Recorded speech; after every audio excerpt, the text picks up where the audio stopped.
네, 반갑습니다. 단상 시작하겠습니다. 설 전에 마지막 방송이고요. 설이 다음 주 화요일이죠. 설 연휴가 있어서 다음 주 화요일 방송은 좀 쉬어야 될 것 같습니다. 오늘 방송 그리고 다음 주 설 이후에 방송에서 다시 이어가도록 하고요. 오늘은 적폐들의 준동과 관련한 말씀을 좀 드려보고자 합니다. 여론조사가 오늘 하나 나왔는데요. 리얼미터가 TBS 의뢰로 여론조사한 결과를 보도를 했습니다. 결과를 보니까 참 우려스러운 현상들. 지난 2017년 문재인 정부 출범 이후에 2018년 그리고 올해 맞이하면서 정부의 국정운영에 대한 것도 그렇고 또 그 틈을 타서 적폐들이 준동하는 이 행태를 봐서도 그렇고 상당히 우려스러운 현상들이 많이 있습니다. 그것이 이제 여론조사로 좀 반영됐다고 보는데요. 어제 김경수 경남도지사가 구속이 됐죠. 법정 구속이 됐습니다. 여론 조작 혐의를 받고 있는 드루킹, 김동원과 공모했다 이런 판결을 해서 이제 구속을 시켰는데요. 예전에 홍준표 전 경남도지사, 홍한종 의원한테 돈 1억을 받았다는 혐의가 있었는데 그 당시에도 법정 구속은 시키지 않았죠. 근데 김경수 지사를 법정 구속시키는 사태가 벌어졌고 그 판사가 양승태 대법원장 시절의 비서 출신의 판사고 민중당이 발표한 적폐판사 47인 중에 당당히 또 자리를 차지하고 있는 인물입니다. 재판과 관련해서 획득한 자료를 다른 판사한테 넘겨줬던, 그래서 법원 행정처로 자료가 유출되는 상황을 만들어냈던 그 판사죠. 그 판사가 이전에 발표가 이전에 페이스북이나 이렇게 쓴 내용들 보니까 세월호에 대해서 왜 대통령 박근혜가 책임져야 되냐 이런 아주 극우적인 일베스러운 글도 올렸던 그런 판사인데, 이 판사가 여전히 법원을 장악하고 있고 또 이해할 수 없는 판결을 내리고 이 준동을 하는 이 사태가 왜 벌어졌는지 좀 돌아볼 필요가 있다고 생각합니다. 여론조사 결과는 정당 지지율 그리고 문재인 대통령의 국정 수행에 대한 지지율 결과를 발표를 했는데요. 민주당이 지금 현재 정당 지지율이 37.8%, 그리고 한국당, 자유한국당은 28.5%. 그래서 두 당이 그 문재인 정부 출범 이후에 두 당의 지지율이 한 자릿수로 떨어진 거 처음이라고 하네요. 민주당은 3주째 계속 지지율이 떨어지고 있고 자유한국당은 3주째 계속 올라갔다고 합니다. 지난주에 12%의 지지율을 격차였는데 이번에 9.3% 격차를 보였다고 합니다. 자, 이 덩달아서 또 바른미래당도 1.4%가 올랐네요. 그래서 6.9%. 정의당이 역전당했습니다. 바른미래당에. 그래서 6.6%. 민주평화당도 하락을 했네요. 2.4%를 기록했고요. 문재인 대통령에 대한 국정수행 긍정평가가 떨어졌다고 해요. 47.5%가 긍정평가를 하고 있는 그런 여론조사입니다. 이 이제 경향은 작년 하반기부터 좀 급격하게 이렇게 작년 그 평양 정상회담 이후에 10월, 11월 가면서 계속 이제 하락하는 그런 추세인데 상당히 우려스럽죠. 개혁이 후퇴하고 또 문재인 정부 출범 이후에 지금까지 공무원들의 복지부동은 점점 더 강화되고 있는 추세고요. 적폐들이 고개를 절들고 있죠. 황교안이 자유한국당 당대표 출마하는 것 자체가 박근혜 정권을 탄핵했던 국민들에 대한 우롱이라고 봐야 되겠죠. 홍준표도 출마했다고 그러고요. 오세훈도 출마했다고 그러고 적폐들이 지금 고개를 쳐들고 있고요. 개혁을 희롱하고 있고 민중을 농락하고 있다 이렇게 봅니다. 나경원이 최근에 김봉동 할머니 빈소에 가가지고 한일 위안부 합의가 의의 있는 외교 합의였다 이런 식으로 망발을 했다고 하죠. 황교안은 뭐 통합진보당 해산이 자기가 한 일이라고 아주 자랑스럽게 얘기를 하면서 지금 정부의 주사파가 장악을 하고 있고 광화문 광장에서 친북 행위를 버젓이 하고 있다 이런 식으로 해서 종북몰이 반북 여론 공작을 아주 대대적으로 벌이고 있는 이 현상들, 이런 현상들이 지금의 이 정국을 좀 보여주는 현상이라고 생각합니다. 정부의 행보도 좀 우려스럽습니다. 점점 민주노총을 비롯한 노동과 진보 지정에 대한 비판, 비난, 압력 이런 것들이 계속되고 있고요.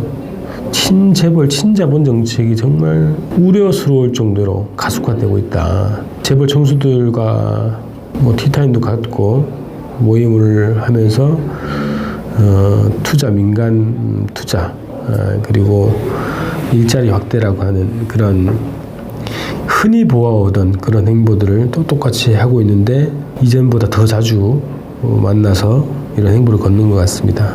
그에 반해서 지금 김용균 청년노동자 태안화력발전소에서 일하다가 유명을 달리하신 김용균 청년노동자의 시신은 여전히 장례식장에 있습니다. 장례를 치르지 못하고 있고 진상규명과 책임자 처벌이 아직도 요원하고 비정규직 그리고 위험의 외주화를 중단하라는 노동자들의 외침은 아직도 차가운 거리를 헤매고 있는 상황입니다. 재벌과 노동에 대한 이런 대우, 대처, 행보를 보면 문재인 정부의 친재벌 행보가 뚜렷이 보이는데 이거 굉장히 우려스러운 현상들입니다. 그에 반해서 앞서 말씀드렸던 것처럼 자유한국당은 종북, 반북, 친미, 친일 대잔치를 벌이고 있죠. 아주 신났습니다. 그리고 국회의원 여의도 연구소를 앞장세워서 문재인 대통령에 대한 대대적인 가짜뉴스를 생산 유포하고 있습니다. 자, 이에 반해서 진보는 아직도 단결력이 높지 않은 상황입니다. 노동자, 농민, 빈민, 청년, 학생을 비롯해서 각계각층이 여전히 완전한 높은 단계의 단결력을 좀 보여주지 못하고 있는 그런 현상들이 있습니다. 그래서 한 세 가지 단위라고 할까요? 정부, 그 다음에 적폐들, 그 다음에 민중진영 이렇게 있는데요. 이 세 단위들의 현재 현황, 상황을 놓고 봤을 때 한국 사회가 다시 이제 반동의 시대로 가는 경향이 뚜렷하다 이렇게 볼 수 있겠습니다. 1700만 촛불이 박근혜를 탄핵시켰고 그 힘으로 정권 교체가 됐죠. 그리고 그 힘으로 지금까지 쭉 여러 가지 적폐청산을 위한 행보를 쭉 이어왔는데 점차 이것이 약화되고 사회 대개혁의 동력이 많이 약화되어 있는 상황입니다. 이게 아까 말씀드렸던 정부의 행보, 그리고 진보 진영의 현황, 그리고 적폐들의 움직임, 이 세 가지가 한국 사회 지금 현재 우려스러운 반동화 현상으로 나타났다고 이렇게 보여집니다. 다시 흐름을 되돌려야 됩니다. 우리가 문재인 정부 출범 이후에 내걸었던 두 가지 구호가 있죠. 적폐청산과 사회 대개혁. 이 사회적 요구를 다시 좀 들고 나서야 된다고 봅니다. 자, 그러면 그러기 위해서는 뭘 해야 되겠나? 우리가 적폐청산 사회 대개혁이라고 하는 그 구호를 만들어낸 기본 동력은 1700만 촛불이었습니다. 촛불 항쟁을 통해서 새로운 시대를 만들어냈고 새로운 정치 환경을 만들어냈고 또 사회 대개혁과 적폐 청산을 할 수 있는 사회적 기반을 만들었던 거죠. 그래서 다시 한번 이 1700만 촛불의 단결, 투쟁, 사회 대개혁과 적폐 청산을 위한 이런 사회적 운동, 민중적 투쟁 이런 것들이 대대적으로 지금 벌어져야 될 때입니다. 사법 적폐들, 재벌 적폐들, 분단 적폐들, 정치 적폐들, 언론 적폐들, 교육 적폐들 뭐 엄청나게 많습니다. 이 적폐들을 청산하는 기본 힘은 우리 민중들에게 있죠. 그리고 민중들의 단결에 그 힘이 있습니다. 승리 열쇠는 여전히 단결입니다. 그래서 진보 세력과 개혁 세력 이 힘을 합쳐야 됩니다. 서로를 존중하고 협력을 해야죠. 지금 정부 여당이나 정부 일각에서 민주노총을 비난하면 안 됩니다. 비판할 수 있어도 전략적으로 전술적으로 서로 존중하고 협력을 해야 됩니다. 사소한 차이를 가지고 대립하지 말고, 그리고 정부는 일방적인 권력을 가지고 민중 진영을 누르려고 하거나 윽박지르려고 하거나 압력을 행사하려고 하면 안 됩니다. 사소한 문제로 서로 공격하지 말고 작은 차이를 넘어서 서로를 존중하고 협력을 해야 됩니다. 그 협력의 기본 공통 과제는 적폐청산과 사회 대결입니다. 특히 남북관계를 정부가 그나마 좀 노력을 하고 있지 않습니까? 그리고 남북관계를 잘 전진시키지 못하면 완전히 한국 사회는 적폐들의 세상으로 다시 돌아갈 가능성이 굉장히 높습니다. 그렇기 때문에 분단 적폐 청산을 비롯한 적폐 청산과 사회 대결을 위한 이 목표를 향해서 진보와 개혁이 단결해야 됩니다. 정부 여당도 다시 정신을 차리고 초심으로 돌아가서 사회 대개혁을 위한 자신의 역할을 정확히 인식을 해야 됩니다. 그래서 진보 진영과 만나고 소통하고 힘을 모아서 적폐 청산, 사회 대개혁 이 운동을 역사적인 과제를 실현시켜 나가야 됩니다. 그리고 진보 진영 정당, 진보 정당들도 몇 개가 있고요. 또 진보 대중단체들도 아직 단결력이 높지 못한데, 진보의 승리는 무조건적인 단결이 있습니다. 무조건적 단결입니다. 차이가 있으면 얼마나 있겠습니까? 노선적 차이, 그 중요한 게 아닙니다. 민중들의 생존, 민중들의 존엄, 민중들의 생사가 가장 중요하죠. 민중들의 삶을 위해서 민심을 잘 받들어서 진보는 무조건 단결을 해야 됩니다. 진보 대단결이라고 하는 구호를 다시 들고 진보가 똘똘 뭉쳐서 이 반동으로 치달으려고 하는 이 사회를 다시 진보 개혁의 방향으로 돌려 세울 수 있는 튼튼한 기반이 되어야 됩니다. 기층 민중들을 가장 많이 포괄하고 있는 것이 진보 진영이죠. 그리고 여당이나 정부나 청와대는 약간 떠있지 않습니까? 공중에. 절대 다수가 이 기층에 기반하고 있지 못한 겁니다. 그래서 진보는 기층과 더불어서 기층과 함께하고 있는 진보가 무조건 단계를 통해서 한국 사회 대개혁을 위한 튼튼한 기초가 되도록 해야 된다. 그거의 바탕에서 진보와 개혁이 힘을 합쳐서 이런 적폐들의 준동을 막아야 된다. 이런 겁니다.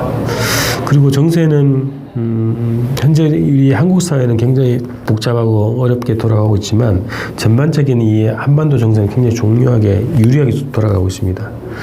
자, 올해 북측에서 신년사를 통해서 남북 통일 방안에 대해서 같이 협의하고 이 실현을 위해서 노력하자 이렇게 제안을 했습니다. 올해 통일 방안을 마련하기 위한 여러 가지 남북 교류, 남북 대화 이런 것들이 활발해질 것 같은데요. 올해 통일 방안에 대한 논의를 최대한 진전을 시켜놓고 늦어도 내년 상반기 3월경까지는 남북의 기본 통일 방안을 좀 마련하는 일정으로 갈 필요가 있다. 그래서 그 통일 방안을 남쪽에서 비준을 해야 되겠죠. 그러면 2020년 총선은 통일국회를 만드는 총선이다. 통일 방안을 비준하는 국회를 만들어야 된다. 그래서 통일국회라고 말씀드린 거고요. 통일국회를 만드는 총선이기 때문에 진보개혁층의 총단결을 해야 되는 거고, 이걸 통해서 자유한국당을 괴멸을 시켜야 된다. 이런 겁니다. 그래서 지금 올해부터 진보의 무조건 단결, 그리고 진보와 개혁의 단결과 협조, 이런 것들을 튼튼히 투쟁 속에서 다져놓고 2020년 총선을 맞이하는 그런 흐름으로 가야 된다는 생각을 합니다. 자, 적폐들의 준동, 우리가 도저히 그냥 앉아서 지켜볼 수는 없죠. 적폐들의 준동을 제압하기 위해서라도 가장 중요한 것은 단결이다. 오늘 이렇게 좀 말씀드리고 마무리하겠습니다.